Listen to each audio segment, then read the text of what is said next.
Good afternoon, everybody. Welcome to our sixth seminar in the Writing Slavery into Australian History series. Really pleased today to welcome two of our presenters. But before that, I'd just like to acknowledge the custodians and traditional owners of the land on which I live and work. The Whadjuk Noongar people are the traditional owners of the land on which the Crawley campus of the University of Western Australia is situated. The Whadjuk Noongar remain the spiritual and cultural custodians of their land and continue to practice their value, languages, beliefs, and knowledge. So I'd like to welcome Zoe Laidlaw and Georgina Arnott today. Zoe Laidlaw is Professor of History at the University of Melbourne. Her new book, Protecting the Empire's Humanity, Thomas Hodgkin and British Colonial Activism, will be out with Cambridge University Press in November. She is the author of Colonial Connections, 1815 to 1845, and co-editor with Alan Lester of Indigenous Communities and Settler Colonialism. As well as Western Australian Legacies of British Slavery, she is chief investigator on the ARC Discovery Project inquiring into empire, remaking the British world after 1815. Georgina Arnott is a postdoctoral research associate in history at the University of Melbourne and also a member of the Western Australian Legacies of Slavery, British Slavery Project. Her research interests include biography, Australian colonial history, British imperial history, and Australian literary and intellectual history. Georgina's first book, The Unknown Judith Wright, was shortlisted for the National Biography Award in 2017, and her collection of Wright's nonfiction will be published in 2022. Welcome, Zoe and Georgina. We look forward to hearing what you have to say. The topic of today's paper is, of course, National Biographies and Transnational Lives, Legacies of British Slavery Across the Empire. And just before you start, a quick reminder, please, to put your questions in the Q&A function while Zoe and Georgina are talking, and also at the end. Thank you. Thanks very much, Jeremy. I'm just going to share my screen. I hope. I assume that's working.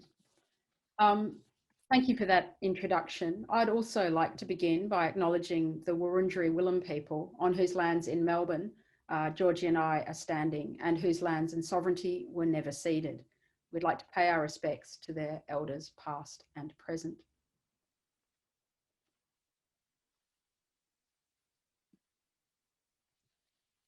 So today we're going to discuss how dictionaries of biography, and particularly dictionaries of national biography, reveal or obscure connections to slavery, and consider how that affects our understanding of the legacies of the slave business.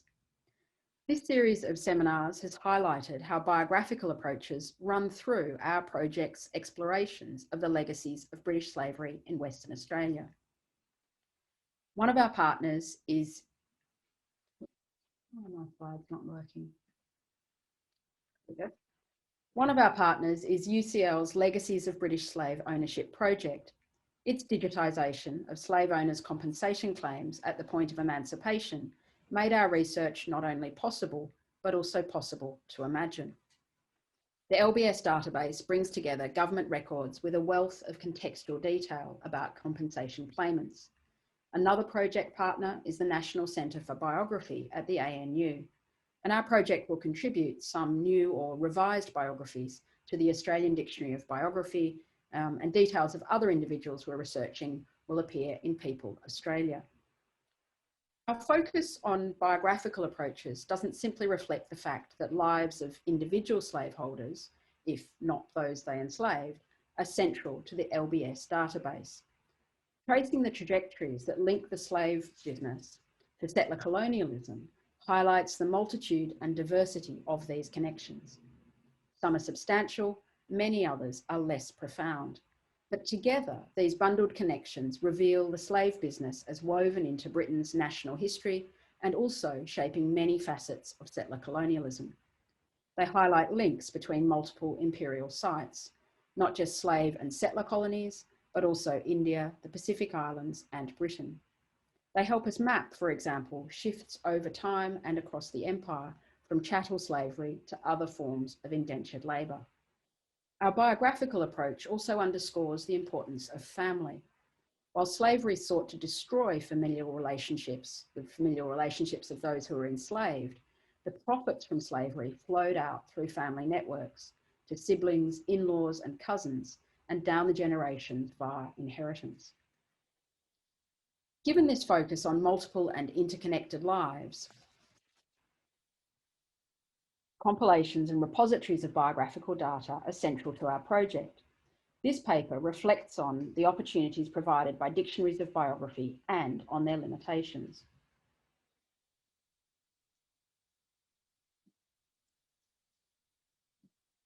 So, just trying to get that looks better.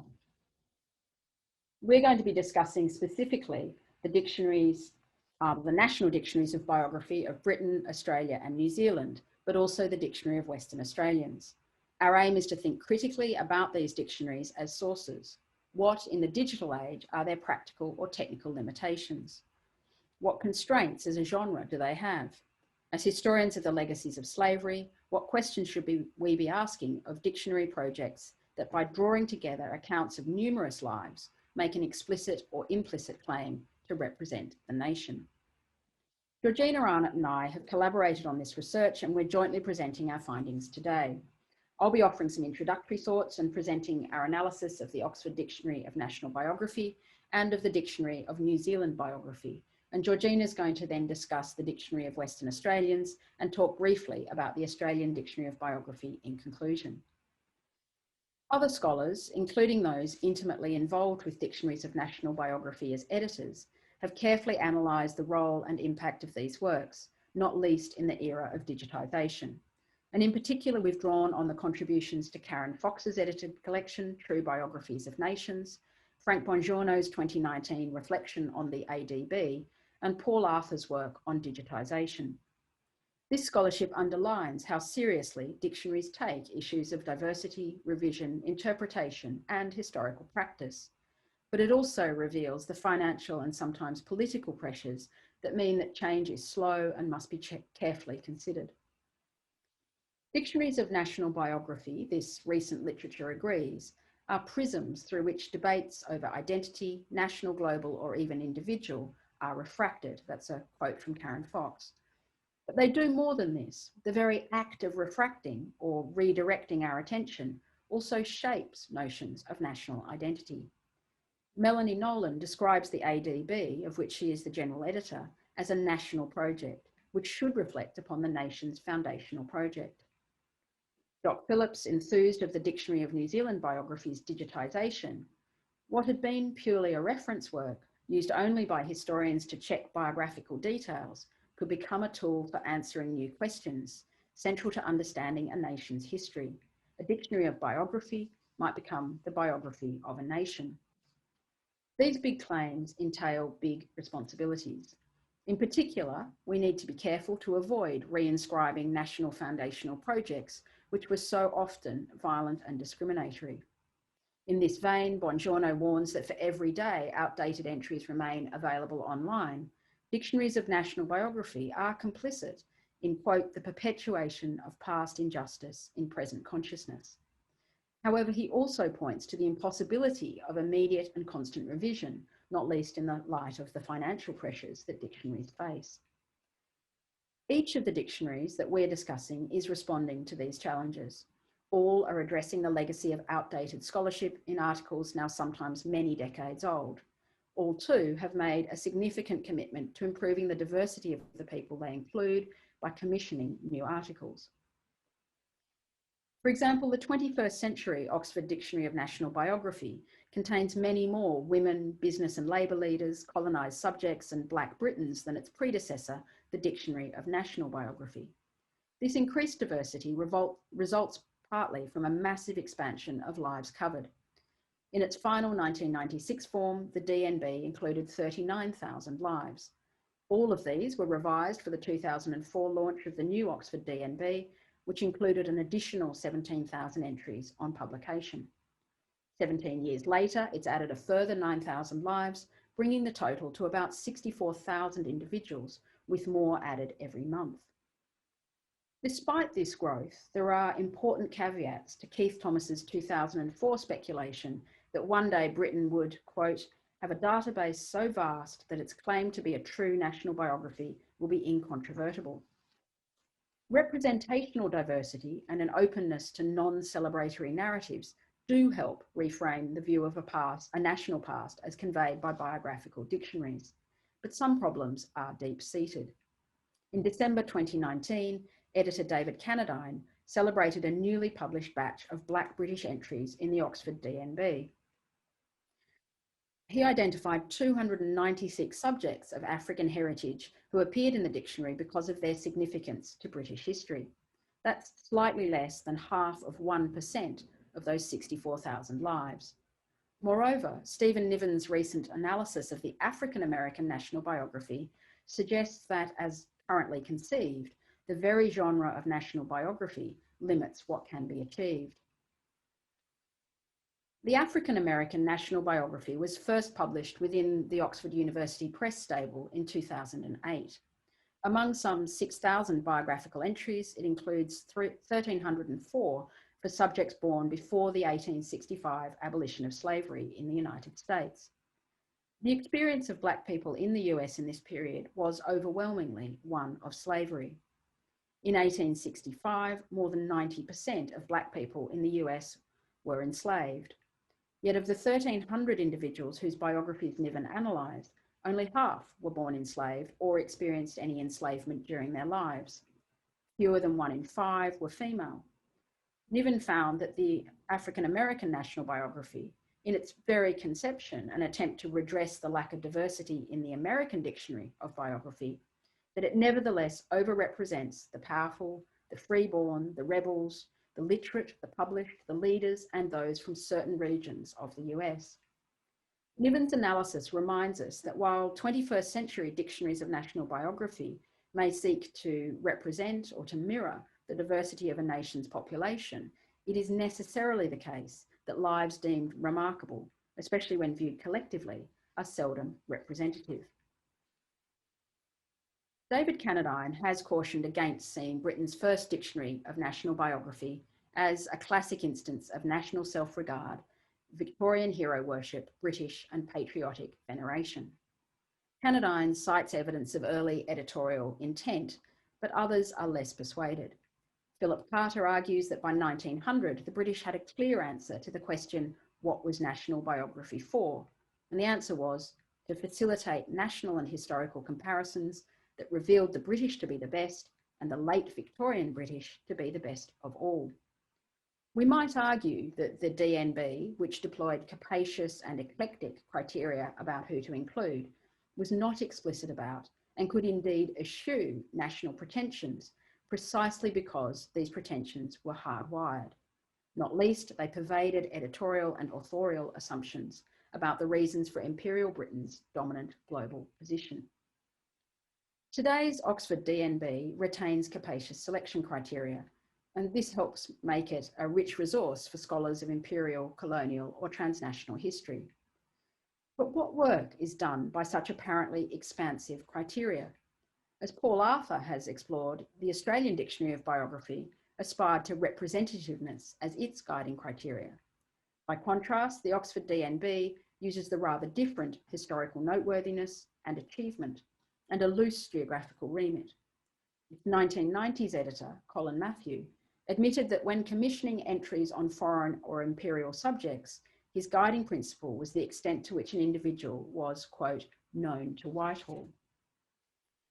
Christopher Warren has elegantly explored the broader implications of the ODNB approach to tackling inclusion and exclusion.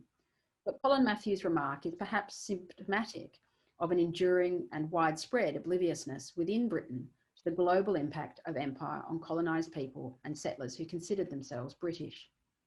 This was evident during the 2007 bicentenary of the abolition of the Slave Trade Act, when British politicians of both the left and right invoked a golden thread of liberty that apparently connected Magna Carta to the Glorious Revolution and the 1807 abolition of the Slave Trade Act. Many scholars, community groups, and institutions sought to use the bicentenary to improve public historical understanding of Britain's role in the slave trade and to draw attention to the effects and legacies of that trade. But it proved very difficult to replace a national narrative that prioritised abolitionists, and particularly a few prominent white male abolitionists, with a more nuanced recognition of how Britain had led and profited from slavery.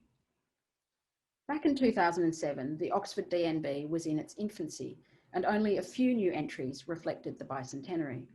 A much more significant boost to the dictionary's recognition of British involvement in slavery was delivered by UCL's Legacies of British Slave Ownership project, and this led in September 2016 to the addition of about 25 new biographies. They included individuals like the West India merchant, slave owner and collector Samuel Boddington, the slave owner and politician Christopher Codrington, and, in a rare reference to a female slave owner, Cecilia Douglas, West India planter, slave owner and art collector. Most of the slave owners added in 2016 benefited from compensation for the loss of their enslaved property at the point of emancipation. A handful more featured because their near descendants had been compensated. Adding this small subset of slavery's beneficiaries to the Oxford DNB signalled the dictionary's willingness to engage with an unflattering aspect of Britain's national history.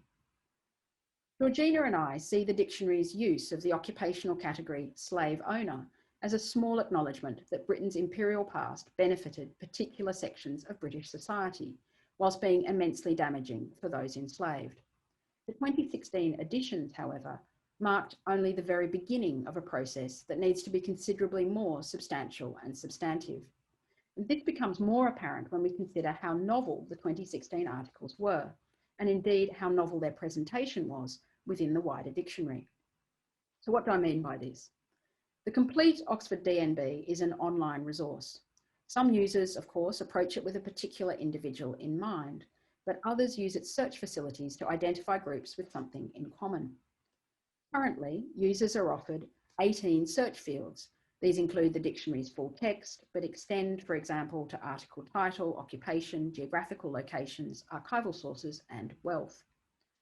Georgina and I explored the fields of full text, occupation, and article title, searching for terms connected with slavery and slave trading.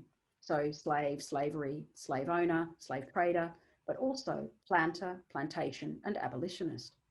Some of these return results so broad as to be useless.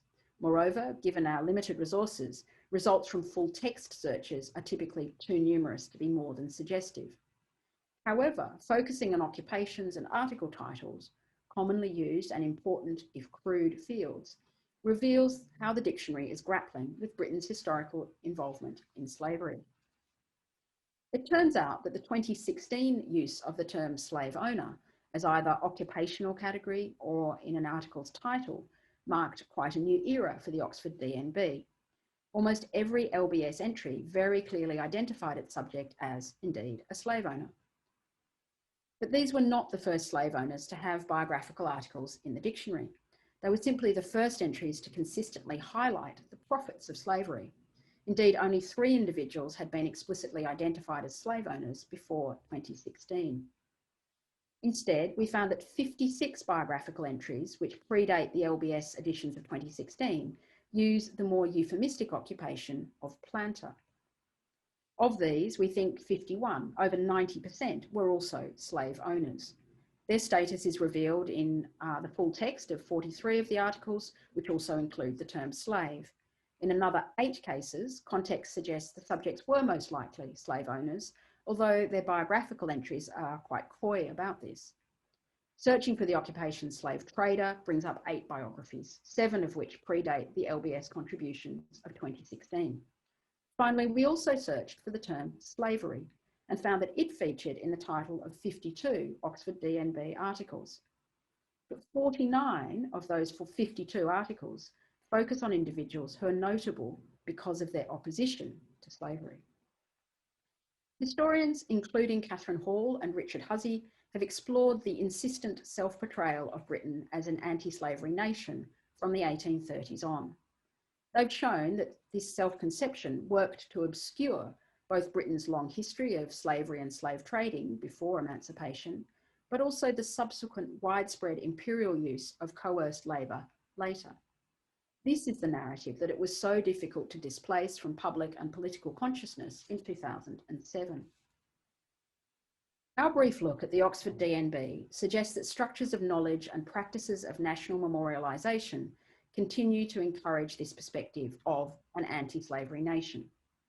Dictionaries of national biography are more than the sum of their parts, more than the individual biographical entries they contain.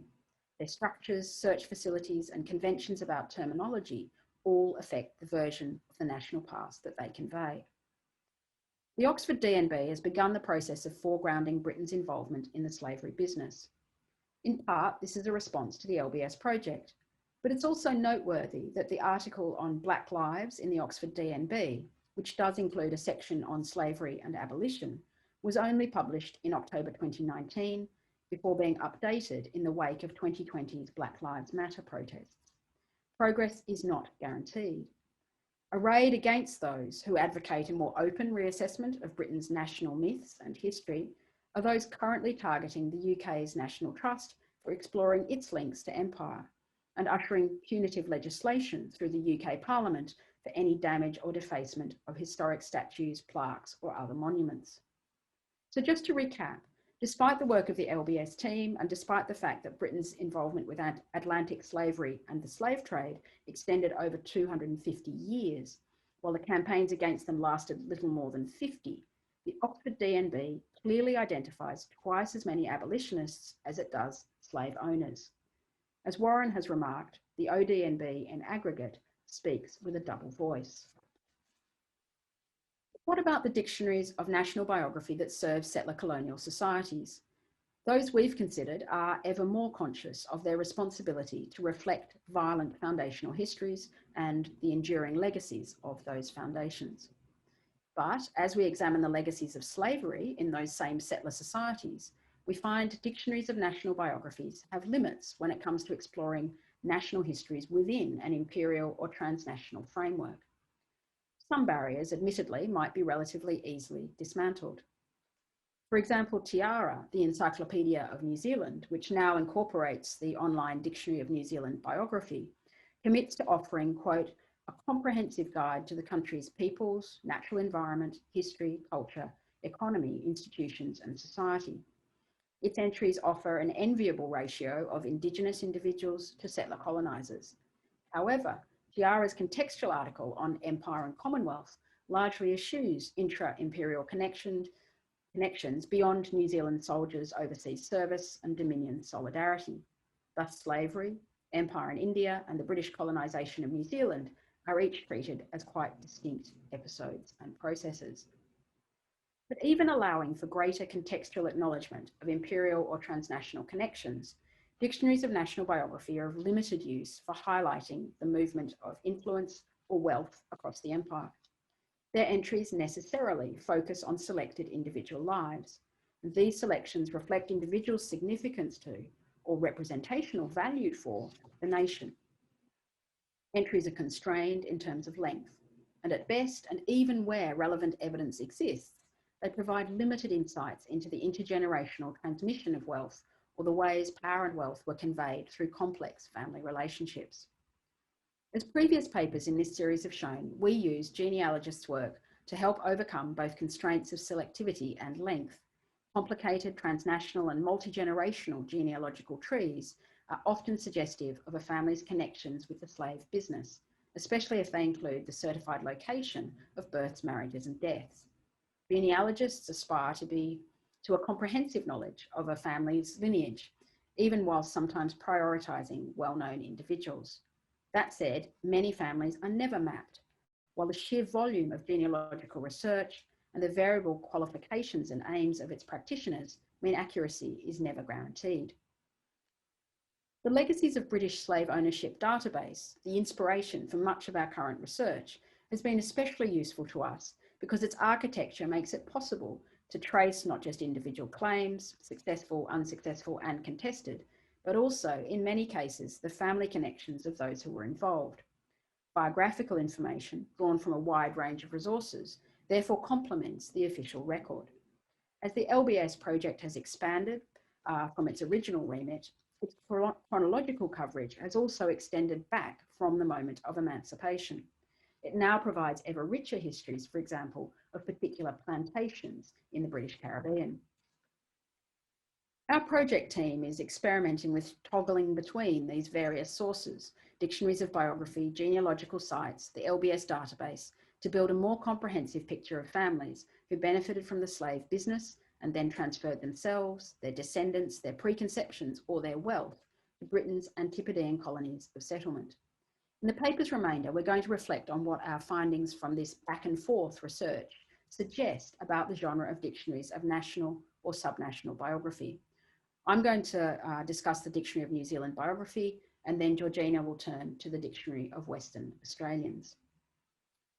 New Zealand isn't currently part of our larger study, but it shares its emancipation era British settlement with several Australian colonies.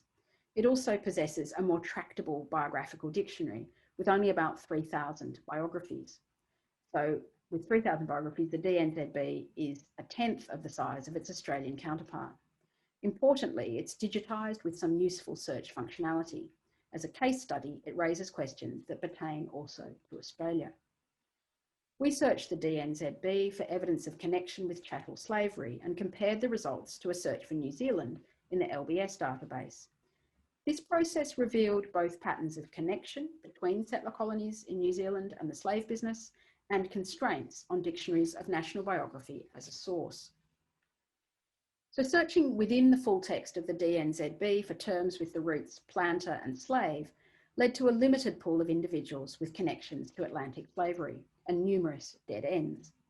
Of 51 distinct results for the terms slave, slaves and slavery, only 4 were related to Atlantic slavery. 28 referenced Maori slavery, 2 slavery in the Pacific, and in a result that may in itself be interesting, 16 uses were rhetorical. 48 distinct biographies referencing plantation or planter included only 2 connected with Atlantic slavery. Similarly, in almost every case, searches within the DNZB for place names connected to chattel slavery, the names of Caribbean colonies, Mauritius, the Indies, led to incidental connections, and only 6 related to Atlantic slavery.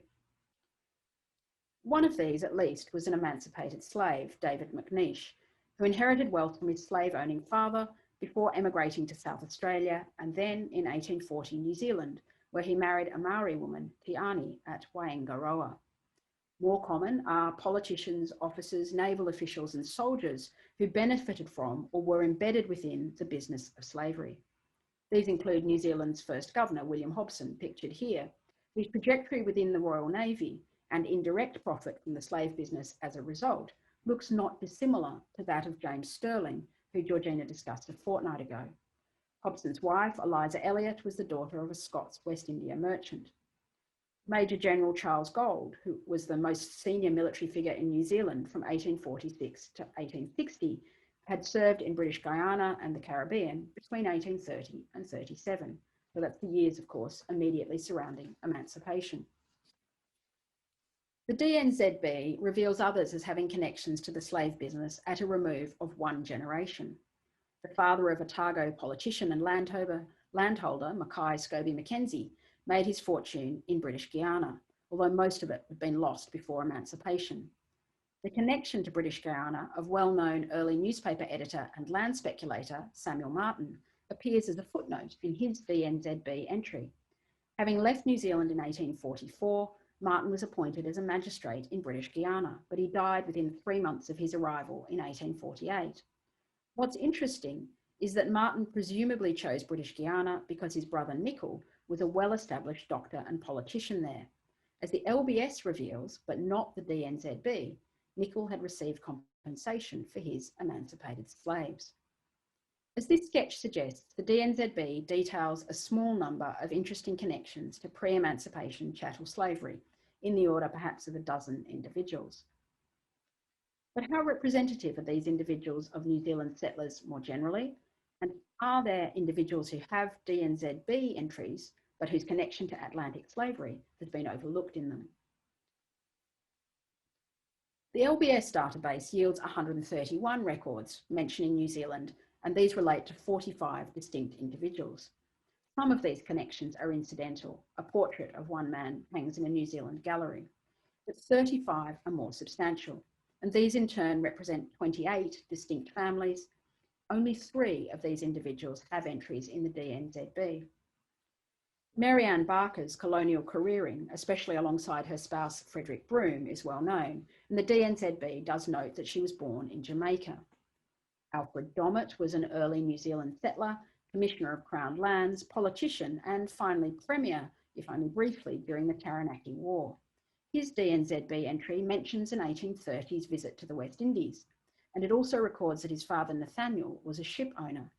But the LBS additionally reveals Nathaniel's unsuccessful compensation claims for slaves in Jamaica and Nevis, where several estate owners were highly indebted to him. Alfred's Caribbean visit at the time of emancipation was likely connected to these liabilities.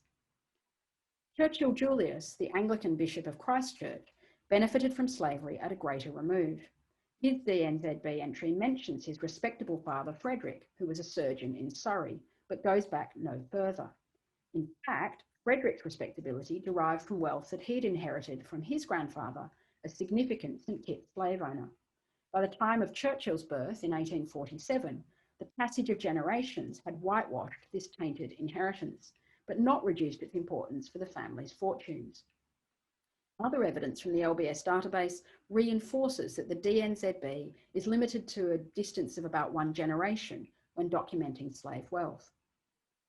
The LBS reveals evidence too of individuals who invested wealth they had derived from the slave business in New Zealand. Some merchant houses, for example, reoriented their focus from the Caribbean to the Antipodes.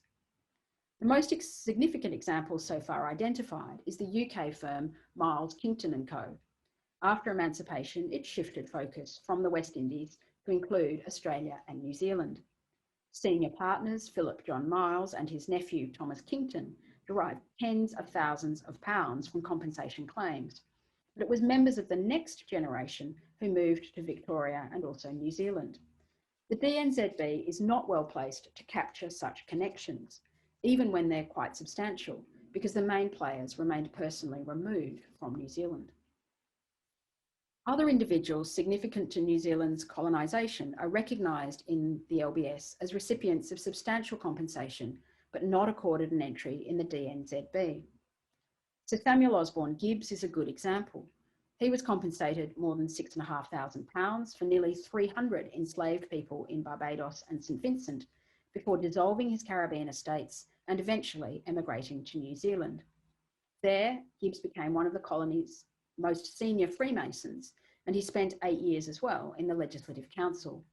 He named his New Zealand estate Springhead after his former Barbados plantation.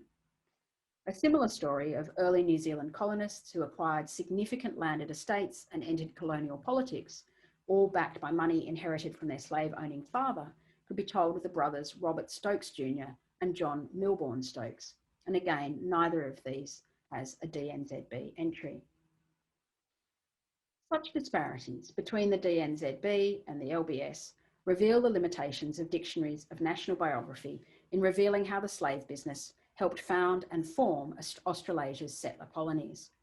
As well as the questions of terminology that affect both the DNZB and the Oxford Dictionary of National Biography, we recognise that dictionaries of national biography are necessarily selective, and they also struggle to capture intergenerational or imperial transmission of wealth.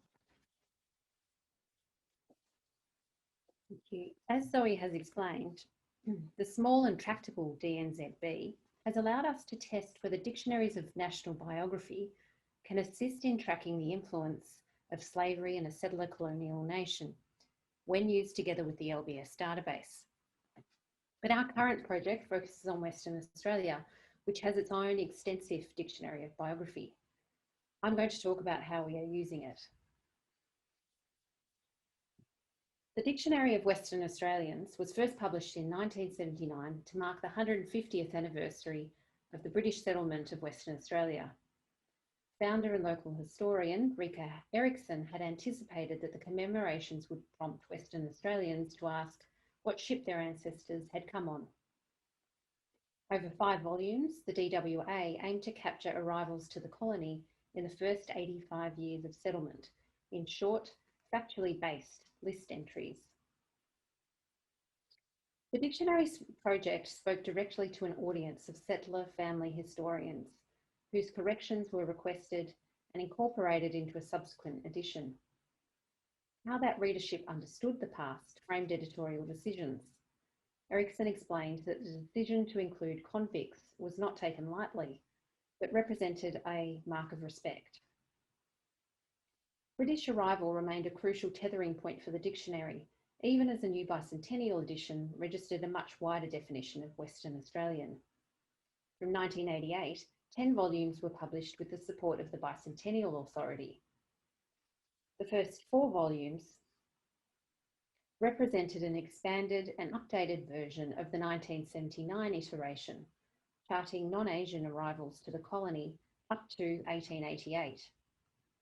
Volumes 5 to 10 represented 3 further groups: Asian arrivals until the introduction of the White Australia policy, First Nation people by region from the point of settlement, and convict arrivals. The bicentennial edition was a response to concerns about representativeness. It nonetheless preserved in the first 4 volumes the historical fiction of a singularly free European population. At the same time, the Aboriginal volumes enabled First Nations people to trace genealogies severely disrupted by colonialism, support native title claims, and helped build a more complete picture of early Western Australia. The 10 volumes together represent a complex, even competing vision of the past, and call to mind Maria Tamarkin and Chris Healy's observation that across societies, remembering and forgetting find ways of coexisting in complex and little explored ways. Using the DWA to trace the legacies of British slavery has alerted us to another paradox of the form, and that is that this dictionary's very commitment to the moment of British arrival makes it easier to place subjects within a broader imperial structure. By contrast, mid-century entries for the DNZB or the ADB, which emphasise significance to the nation, often obscure imperial connection reflected in the conditions of arrival.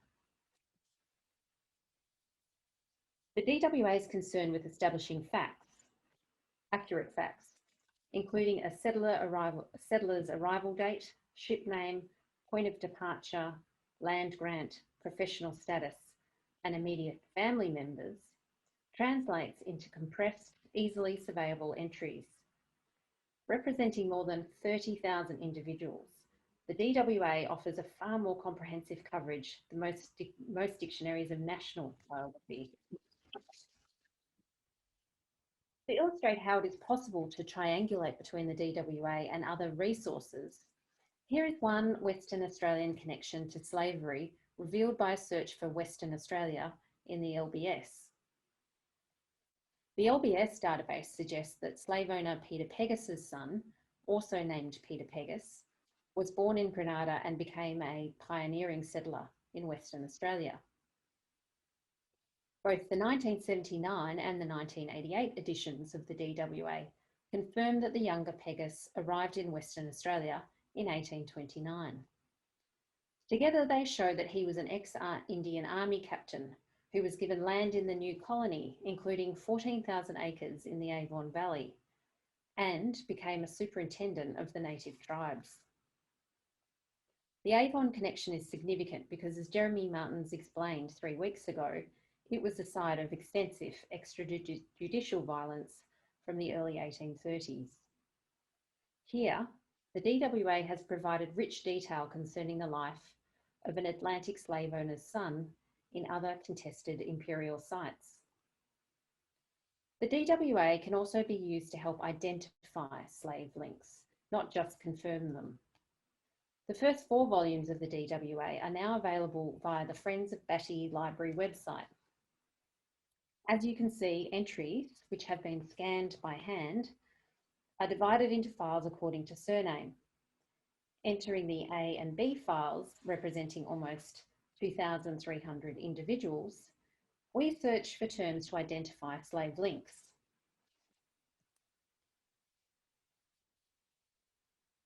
Of these 2,300 entries, only 6 included the terms planter, plantation, slave, slavery, or place names in the West Indies. While small numbers, if replicated over the alphabet, this indicates another 50 to 100 links between Atlantic slavery and Western Australia might be revealed. For instance, the entry for Master Pearler, Edward Butcher, shows that his spouse, Maria Shaw, was born in Jamaica. A search for Shaw in the LBS reveals Maria was the daughter of Jamaican slave owner and Van Diemen's Land police magistrate, Major Charles Shaw. It is also possible to identify links to other sites of unfree labour using the DWA. Of the 2,300 entries we looked at, 26 contain a reference to Mauritius, showing short trips suggestive of trade and one-way travel by ex-army families. 75 contain a reference to India, showing East India Company men taking up land or military appointments in Western Australia, and Indian Ocean trade, particularly in horses. The DWA is not a perfect tool for revealing slave links. Rarely is information included on the following topics: lives before Western Australia, extended family members, inheritance, and other familial contributions to income. Importantly, the DWA's reliance on colonial records and its lack of contextualising history privileges the perspective of the colonial administration, which was unlikely to animate slavery links in a post-emancipation environment. The DWA may have been produced with an eye to upbeat settler family histories, but its broader ambition to compile facts to, quote, stimulate the disclosure of further factual information regarding the pioneers of this state aligns with the aims of our research. A real benefit for us is the DWA's effort to be comprehensive. Quite possibly, it offers us a better means of identifying connections to slave ownership than the more discursive but also more selective DNZB and ADB. In conclusion, thus far, most attempts to address the limitations of dictionaries of national biography have focused on making them more representative, particularly through the inclusion of additional entries. However, our research highlights 2 other important considerations when reflecting on the representation of slavery in these works. The first is that entries themselves tend to omit or diminish connections with slave business. Thus, we saw the euphemistic use of planter instead of slave owner in the Oxford DNB. We also discerned a tendency, both through the selection of subjects and the way entries were written, to overemphasise positive national narratives. So the Oxford DNB's overrepresentation of abolitionists reinforces the self-serving myth that Britain was an anti-slavery nation. Our toggling between the DNZB, the DWA and the LBS also revealed that biographical dictionaries struggle to capture the intergenerational, familial or international transmission of wealth. Preliminary investigation of the ADB mirrors these findings. Of 78 entries returned by the search for slave or slavery in the ADB, almost half are for abolitionists and those otherwise involved in the suppression of slavery. As in the DNZB, about half of the remainder are rhetorical or incidental references to slavery. Only 2 entries are for emancipated Africans. 1 is for an African slave trader, and 1 is for an importer of Pacific Islanders. Just 1 individual in the ADB is described as owning a slave, Governor Lachlan Macquarie, whose, quote, faithful Indian manservant was, in commas, formerly his slave boy. The use of parenthetical commas highlights a lack of specificity and detail regarding slave ownership, also found in searches of the ADB for planter. This supports the qualitative analysis previously carried out by me and others on ADB entries of individuals known to have had connections to the slave business, such as Archibald Burt.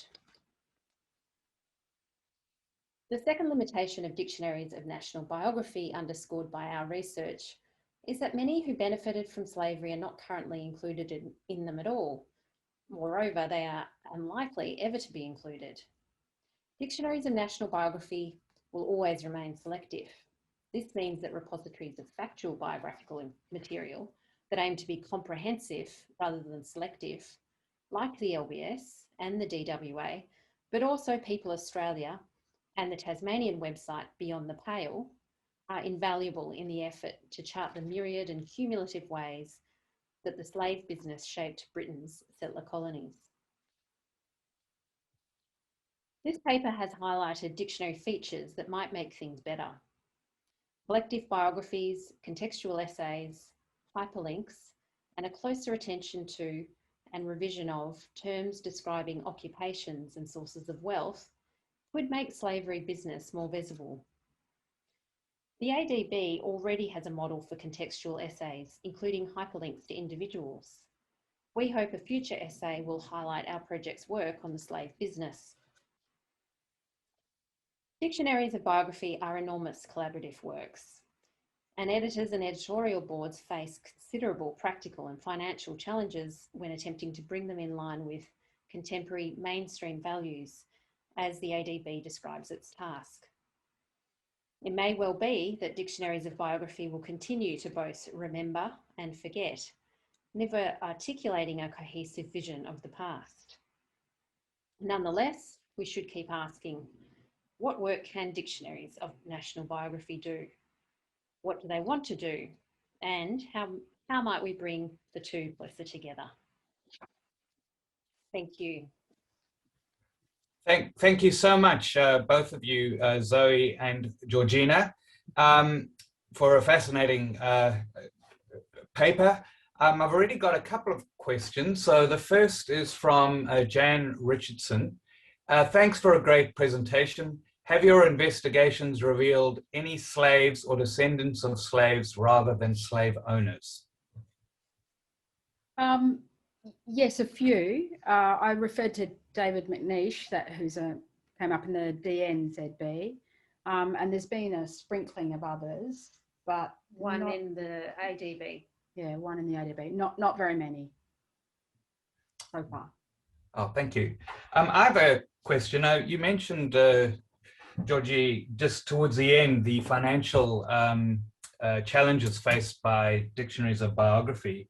And Zoe, earlier you mentioned the current UK government's kind of punitive approach to the National Trust and to the remembering of Britain's imperial past. Do you think there's a threat to funding to these dictionaries, especially in the UK, and in fact to research funding on slavery and Britain's links to slavery in general? Well, I've got no special insight into this, but I know that if you read anything written by the editors of various dictionaries of national biography, the financial constraints on them are really to the fore. And certainly some ambitious projects that were in train over the last, it's not particularly associated with the current economic crises, but certainly lots of projects have been downgraded. Volumes often appear much later, or new tranches of biographies are much delayed because of financial constraints. So I don't think that's a surprise. In the UK, there is, I think, a particularly worrying trend at the moment, partly encouraged by the government, but also very evident in some of the national media, to kind of denigrate any questioning of certain narratives of Britain's national history. I don't think that's surprising, or that's not news. It's very well known, unfortunately. Yeah, thank you. Rowena Hall has just asked a question. Thank you, she says. I'm wondering if the names of the women from bride ships have been included in the WA dictionary and whether they can be linked to their role as servants, given I think it's Rika Erickson appeared in your images and she wrote about this. Yeah, that's right. There's a huge number of single women who arrived in the early period, the first 50 years.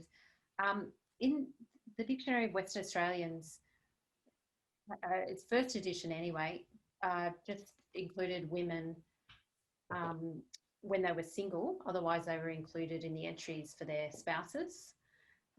And they were included, and that is of use because especially they're included where they are servants for other, under the entries of their masters. So while it's not possible to, while they may not have had their own entries, their names may come up for, in a search for their name using that digital form. Thank you. We've got another one that's popped up from Melanie Nolan. Thank you for your terrific paper. We're looking forward to revising the ADB in so many ways that you have outlined. I have a couple of comments as much as questions. I just wanted to add that one other feature of the ADB that we are developing are family trees. And in terms, I guess, the question that I asked, I also note that the ADB is completely voluntary. The DNB got £25 million to revise it. I guess that's to the ODNB. Yeah, I mean, fantastic about the family trees. And also, I mean, so many things that the ADB and People Australia are doing are going to make this research easier and make these sort of interconnected imperial histories, including of slavery, much more visible. But Melanie's absolutely right that the project that turned the British Dictionary of National Biography into the Oxford Dictionary of National Biography, which lasted for more than a decade through the 90s before it was first released in 2004, was an absolutely enormous financial commitment. I think the issue perhaps is that unless that Oxford DNB continues to tell a particular type of story or commits to telling a particular type of story in the future, its funding may be less secure.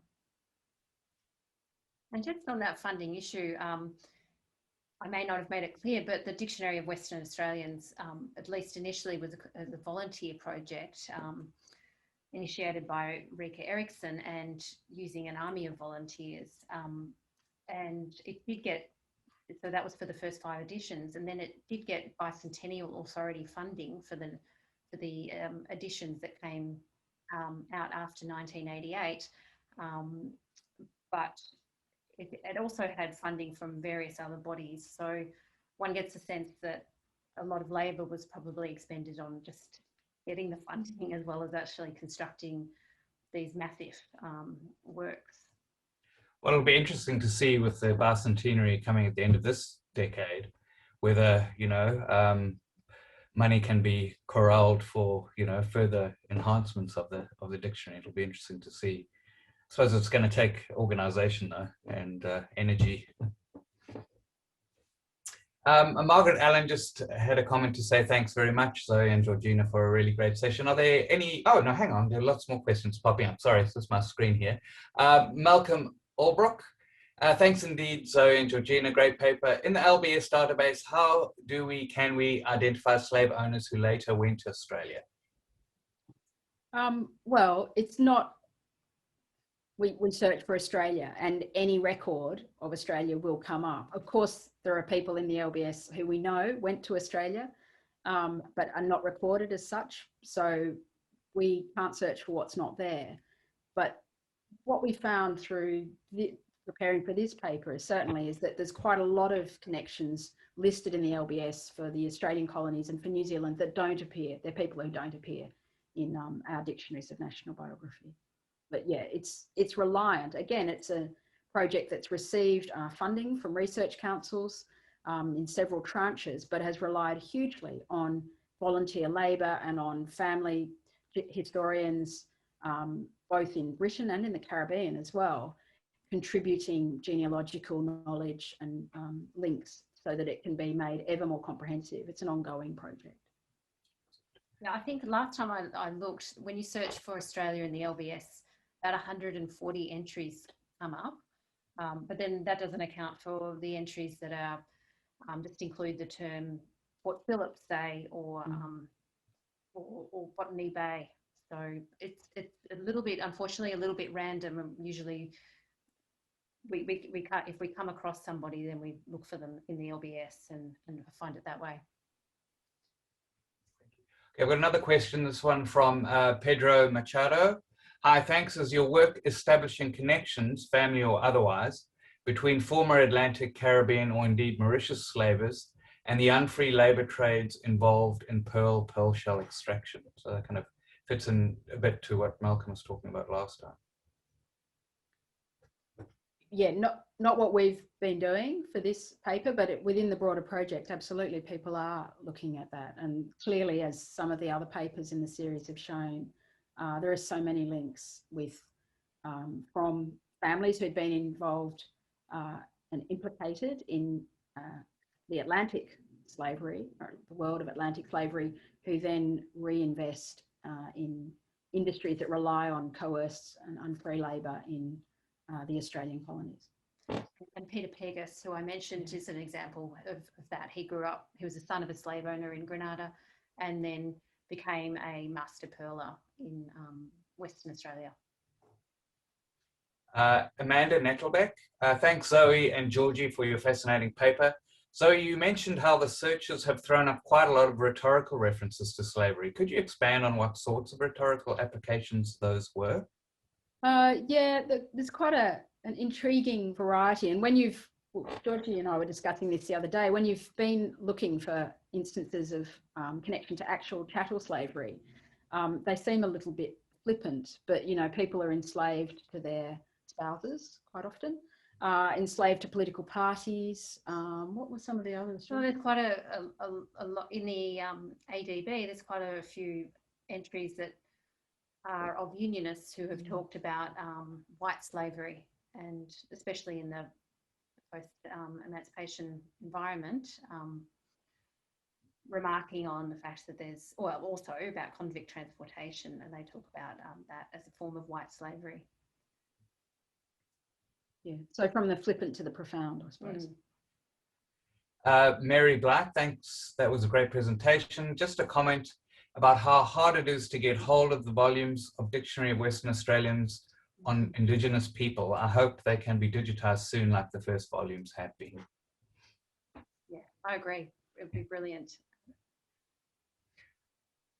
All right, I think that's it. We've got 2 minutes left, so unless somebody's furiously typing at the moment, I'd just like to say thank you again, Zoe and Georgie, and also to remind everyone that next time,